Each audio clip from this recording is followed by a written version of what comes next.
بەڕێزانێکێک لەو بابەتە گرنگ و ڕۆژەوانەی کە ئێستا گرنگە ئێمە قسەی لەسەر بکەین، ئەویش هەناردەکردنەوەی نەوتی هەرێمی کوردستانە لە ڕێگەی بەندەری جێهان لە تورکیاوە کە ئێستا سەرۆکی حکوومەتی هەرێمی کوردستان لە تورکیا و لەگەڵ سەرۆکوەزیران و وەزیری دەرەوەی وڵاتە کۆبۆتەوە. مەبەستمە گفتوگۆیەک بکەین بەتایبەت لە بواری وزە لەگەڵ بەڕێز شوان زوڵال شارەزای بواری وزە لە لەندەنەوە لەگەڵ مەکاک شوانم کاتت باش. زۆر سپاس کە میوانی کوردستان 24 سەرەتا دەمەوێت بزانم کە گرنگی ئەم سەردانە ئێوە وەکو شارەزایەکی بواری وزە چۆن دەیبینن بۆ دەستپێکردنەوەی هەناردەکردنەوەی نەوتی هەرێمی کوردستان و بۆ لێکتێگەیشتن لەم بابەتە لە نێوان هەردوولادا. زۆر سپاسم کاتۆ باش و کاتی بینەرانێ باش. ئەوەی ڕاستی بێ ئەمە سەردانێکی گرنگە بۆ گفتوکردن لەسەر کێشەی نەوت، چکە وەکو ببینین نزیکی 3 مانگە هەناردەی نەوتی هەرێمی کوردستان وەستاوە لە تورکیاوە و ئەمەش یەکەم جارە توانم بڵێم یەکەم جارە کە ڕاستەوخۆ هەرێمی کوردستان بۆ بە بەشێک لە گفتوگۆکان.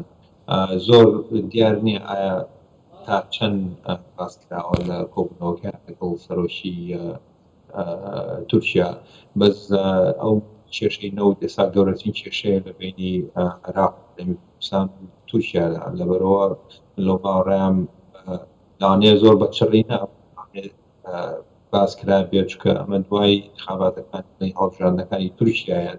ئەمە ئەوە دەرەخا کە سەرۆکی تورکیا یا وڵاتی تورکیا نیازی هەیە ئەم زوانە یان ئامادەیە بۆ ڕێکەوتن پێشەوە پێش هەڵبژاردنەکانی تورکیا ڕێکەوتن لەسەر ئەو هەناردەکردنەوە چۆنیەتی و نرخ و ئەو عقدانی هەرێمی کوردستان و بڵین تورکیا هەبووە لەگەڵ خستنەوەی لەگەڵ عێراق و ئەو بڵین قەرارەی ناوژیوەی کە لە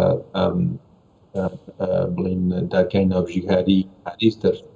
ئەمانە زۆر ستەم بوو پێش بڵین هەڵبژاردنەکانی تورکیا ڕێکەوت سەرا بکرێ، بەس ئێستا ئەمە وا دەرەکەوێت کە تورکیا ئامادەی دەرەخا کە یەک هەرێمی کوردستان بێنێتە ناو گفتوگۆکانەوە، بڵین سەرۆکی هەرێمی سەرۆکی حکوومەتی هەرێمی کوردستان لەوێ دوو ئامادەی دەرەخا پێویستە کە لەگەڵ هەرێمی کوردستان عێراق بۆ هەناردەی هەناردەی هەرێمی کوردستان، چکە بێت بزانین لە راپۆرتەکە باسکرا هەرێمی کوردستان زۆر گرنگی بازرگانی بۆ نمونە ئەگەر نەوت هەرێمی کوردستان زەرەرەکە، بەس کە هەرێمی کوردستان بڵین بۆ نمونە بوجەکەی عەجزی هاوڵاتیان چیان ئەو بازرگان بێتەوە تورکیا زەرەرەکە لە نهایەتەکە. لەبەرەوە ماوە دەرەخ و باوەڕێیان تورکیا پێش ئەو کێشان بەرەو چاک. باشە کاک شوان، ینی ئێوە لە بەریتانیان ناوەندەکانی جەرەوە چۆن باس لە ڕاگررتنی هەناردەکردنی نەوتی هەرێمی کوردستانەکەن لە بەریتانیا وڵاتانی تر چۆن باسی لەوە دەکەن؟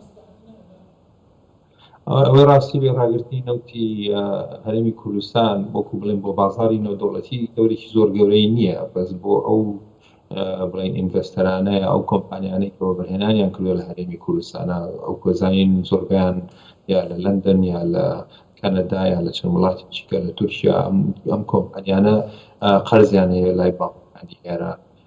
لەبەر ئەوەی کە ئێستا بڵین نەوتی هەرێمی کوردستان ڕاگیراوە نزیک بۆ 3 ئەمە کاریگەری گەورەی هەیە لەسەر بڵین پشتی ئەو نرخی پشکەکانی ئەم کۆمپانیانە. لەبەرەوە باشە کاک شوان، ینی دوێنێ کە شاندی عێراق و تورکیا کۆبوونەوە بەسییان لەوە کرد کە کێشەکان تەکنیکی، ینی ئەگەر کێشەکان تەکنیکیە بۆچی چارەسەر نەکران؟ وەکو شارەزایەکی بواری وزە تۆ پێتان وایە کێشەکان چین بۆچی هەناردەکردنی نەوت دەست پێ ناکاتەوە؟ ئەوەی ڕاستی بێ وەکو کێشەکان بەس تەکنیکی نییە، کێشەی تەکنیکی بڵین ئەتوانێت زاڵی بستێ، بەس کێشەکان ئەتوانم بڵێم زیاتر سیاسیە، چکە نە هەرێمی حکوومەتی عێراق نە حکوومەتی تورکیا پەلایانە لە چارەسەرکردنی حکوومەتی تورکیا چەند بڵین داواکاریەکی هەیە عێراق بە ئاسانی نایەوێت. باشە بەرژەوەندی تورکیا لە چیایە کە نایەوێت دەست پێ بکاتەوە؟ ینی تورکیا زەرمەند نەبووە لەم بوارەدا؟ تورکیا هەموو کەسێ زەرمەندە، بەس بڵین بەشی زۆری بەکەیبینی چکە نەوتەری هەرێمی کوردستان بڵین هەرێمی کوردستان بەدرەجە 1,000 مەدە دوایەوە بەدرەجەی عێراق حکوومەتی عێراقی چکە ئێستا بودجێ عێراقی ئەم پارەی لە بودجێ عێراق کەم بکرێتەوە. سێمیش تورکیا لەبەرەوە تورکیا و عێراق وەکو هەرێمی کوردستان بڵێن زۆر پەلەیان نییە، بەس بۆ گوتم کە هەڵبژاردنەکانی تورکیا ئێستا بۆ ئەم بڵێن هەنگاوانە هەنگاوێکی گرنگە لەبەرەوە وا ئەیەوێت دەستکاوە گفتوگۆ و جددیە لە حەڵەکردنی کێشەکانە. پێشەوەی کرێ زۆر کەس باوەڕی نەبوو بۆیە حکوومەتی عێراقی زۆر بەجددی من گفتوگۆی ناکرد بەزەوە تاڵە دامەزراوە و سەرکەوتنی بەسەر بەدەستهێناوە سەر بڵێن تورکیا ئەم هەنگاوە تازەی سەرۆکی حکوومەتی هەرێمی کوردستان چووە بۆ گرنگی خۆی هەیە وەکو یەکەم جارە بەڕاستەوخۆ بچێتە ناو گفتوگەکانەوە وەکو بەڕاستراوە بەس من لەو باوەڕیان ئەمە دوێنێ حکوومەتی عێراق کۆبوونەوە ئەمڕۆ هەرێمی کوردستان لەگەڵ سەرۆکی تورکیا کۆبوون وا دەرکەوێت کە تێکەڵی ئەو گفتوگویانە ئەو کێشانە بەم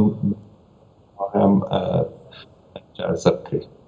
بەڵێ باشە کاک شوانیانی زۆر هەوڵ دەدرێت بۆ ئەوەی کە نەوتی هەرێمی کوردستان دەست بە هەناردەکردنەوە بکات لە جەرەوە مەبەستم بۆ نمونە دۆستانی کورد لە کۆنگرێسی ئەمریکا نامەیەکیان ئاڕاستیان تۆنی بلنکن کرداوایان دەکرد کە ئەو تەداخلی ئەم بابەتە بکە. بۆچی تا ئێستا بە جددی نهاتوونەتە سەر هێڵ؟ ئەوەی ڕاستی بە بازاری نەوت نرخی نەوتەبینین نرخی نەوت زۆر بەرز نییە. ئەمریکا کاتێک لەو مەجاڵەیە زۆر زەختەکە ئەگەر بزانێت سەری بڵێن نرخی نەوت لە $900 بێت پێیان خۆش نییە کە نرخی نەوت بەرز بێت نرخی نەوت لە نزیکی $70 بازارێکێتە ژێرەیەک لەسەرەکەوێت لەبەرەوە ئەمریکا زۆر مەبەستی نییە. دوو وەزانی لە چەند ساڵی پێشوە حکوومەتی ئەمریکی بەعام زۆر ئەو ئێتیمامی جارانی نەماوە کێشەی زۆر گەورەی هەیە لە ئۆکرانیا لەگەڵ سین کێشەی بازرگانی هەیە. عێراق ئەتوانم بڵێم لەژێر ئەو وڵاتانەوە لەبەرەوەکو بڵین زۆر مەبەستی نییە کە تەداخلی ئەم کێشانەی ئەم ناوچەیە بکات کێشەی گەورەتری هەیە لەبەرەوە زیاتر مەبەستەکە ئەوەیە جینا حکوومەتی ئەمریکی هەیەوێت ئەم چارەسەر بکرێ بەزەگەر لە سێ باشترین بکەین و لە بڵین پرایۆریتیانەی کە هەیە عێراق ئەتوانم دەرەجە شماریان پێنجەم لەو کێشە گەورەکانی. بەڵێ باست لە بازاری وزە کرد کاک شوان، بەڵام خۆ ئێستا ینی 500,000 هەناردەینەوت لە عێراق و هەرێمی کوردستان کە کەم بۆتەوە بۆ نزیکەی 3 مانگ دەچێت. خۆتان دەزانن کە عێراق خۆبەخشانە 250,000 بەرمیل نەوتی لە نێو هاوپەیمانی ئۆپێک کەم کردەوە. ینی ئەمە هیچ کاریگەرێکی نەبووە لەسەر بازاری وزە لەسەر نرخی نەوت؟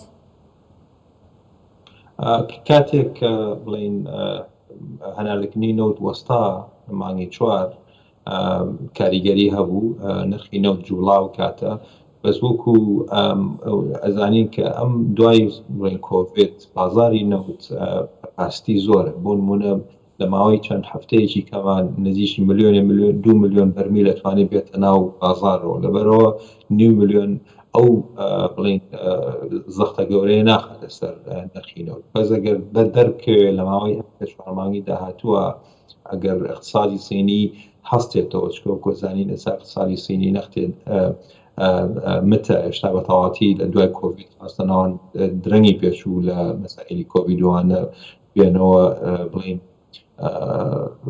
پەرەبێدانی هەیان بوو لە ساڵانی پێشوە. ئەگەر اقتصادی سینی و هندی بزات بەرەو پێشەوە بڕوا و نەوت زیاتر سەرفکرێت لە بازارەکانە ئەو کاتە ئەو 300,000 بەرمیلی هەرێمی کوردستان دەوری خۆی بێت و گۆڕانکاری نرخان و ئەگەر وەکوتە مەگە نرخی نەوت بچێتە سەر $80 ئەوسا حکوومەتەکانی ئەوروپا و ئەمریکاش ئەکەونە زەخر لەسەر تورکیا و هەم لەسەر عێراق و لەسەر هەرێمی کوردستان و ئەو کۆمپانیانش کە بە زووترین کات ئەو نەوتە بکرێتەوە ناو بازاری جیهان.